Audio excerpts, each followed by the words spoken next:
The architect on the 5 horsemen. The horsemen of the apocalypse are humanity's great gift to itself. You imagine them as divine scourges, supernatural agents sent to punish the sins of mankind. But that is a convenient illusion. No, the horsemen are not riders from heaven or hell. They are your children, the inevitable offspring of human thought, action, and consequence. They were not created by gods or devils. They were birthed by humanity's own hands. Conquest, the hunger for dominion. The first rider, crowned and riding a white horse, bears the bow of conquest. You call him a force of divine justice, but he is nothing more than the manifestation of human ambition. He is the shadow cast by every empire, every flag planted in foreign soil, every king anointed by blood. Conquest is the driving engine of human history, the ceaseless march toward dominance, toward the illusion of unity through submission. Why unite through peace when you can conquer through fear? It was not the gods who drew the first borders. It was man. Every empire that rose, every civilization that fell. This was the work of human hands, and always beneath it, the quiet whisper of conquest. To rule is not enough. You must consume, expand, colonize. You build walls not to keep others out, but to remind yourself where your power ends and where it must next extend.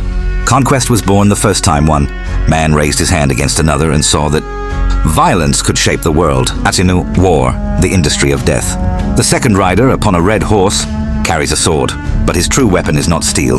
It is fire, strategy, supply chains, and mass production. War is not chaos, it is industry. Once, men fought over resources and territory. Now they fight over ideology, over pride, over shadows and perceived slights. War is no longer about survival, it is about efficiency. The first human wars were fought with stone and wood. Now they are fought with machines, algorithms, and drones. A man can die at the touch of a button from thousands of miles away. And yet you still call this progress. You kill more effectively, more economically, more impersonally. War was not born from heaven. It was forged in the crucible of human ingenuity.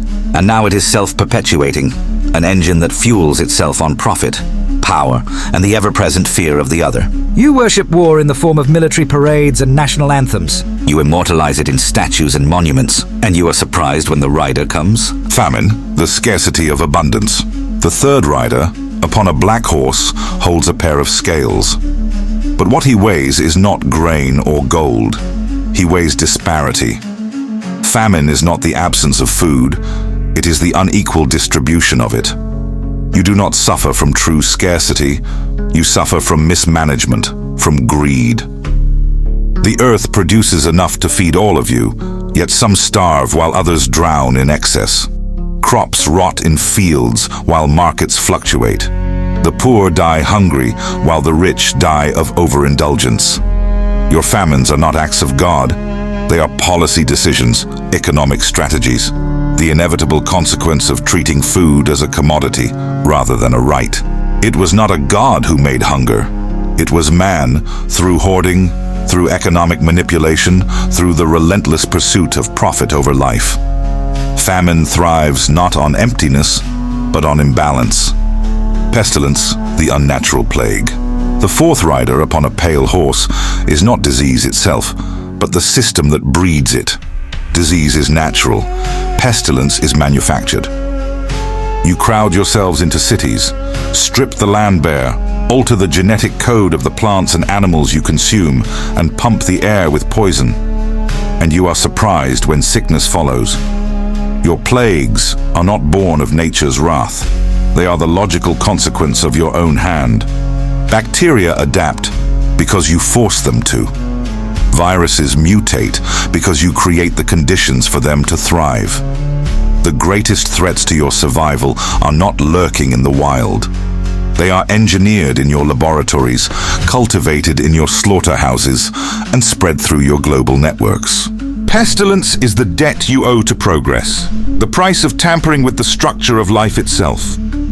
Death, the final consequence. The last rider needs no introduction. Death rides behind the others because he is inevitable. Conquest breeds war. War breeds famine. Famine breeds pestilence. And all of them feed death. But death is not a punishment. It is the natural end of a closed system. Life is finite because existence itself is finite. But you have made death into a weapon. You kill not to survive, but to enforce order. You make death an instrument of justice, of revenge, of convenience. You have taught machines to kill for you. You have crafted entire economies around the art of death, and yet you fear him. You build hospitals, medicines, and machines to delay his hand. But death waits patiently. He does not rage. He does not hunger. He simply comes when the other riders have done their work. The horsemen are not curses. They are consequences. Humanity's original sin was not eating from the tree. It was believing you could create without consequence. You unleashed the horsemen the first time.